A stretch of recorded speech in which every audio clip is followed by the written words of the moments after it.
The mental health program at Belding High School was already pretty robust, but the resources just got even better, $60,000 better, thanks to 2 sets of nameless donors. Not too long ago, Belding High School Principal Michael Ostrander got a phone call. Someone only known to Principal Ostrander wanted to make a not too small donation to the school's mental health club. It was pretty overwhelming. They wanted to do a 3-year commitment, and that donation was going to be $10,000 a year, so $30,000.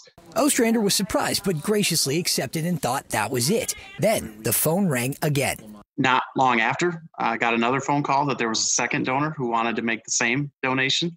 We were at $60,000 through one meeting, and in a matter of about an hour. And the school's model was already very well built. Their Be Well Club reaches out directly to students to bring mental health and suicide prevention resources to the forefront. The school's Be Nice Club is a branch of the national group of the same name and brings in speakers to help kids and staff spot the sometimes hard-to-miss signs. Angie Wood is a teacher and the school's Be Nice liaison. What our goal is to make not only our students, but also staff aware of the mental health issues and the signs and symptoms of those. And an extra $60,000 will definitely help. The school can also now afford a counselor in their listening room, a resource that lets kids ask questions about mental health and get help right at school. Principal Ostrander says 15% of the student body used it in the first 6 months it was open last year. When a student is having trouble in the classroom, it's not just because they want to be disruptive. There's probably an underlying issue. And what is that?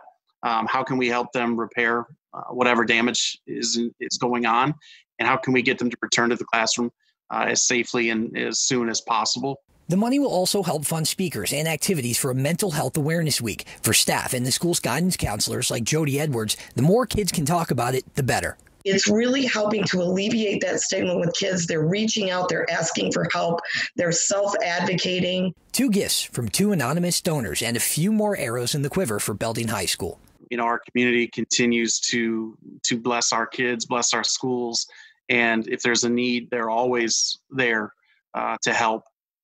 And the school is also replacing suspensions and detentions with something more along the lines of that listening room. They're also doing wellness weekends where teachers don't assign any homework.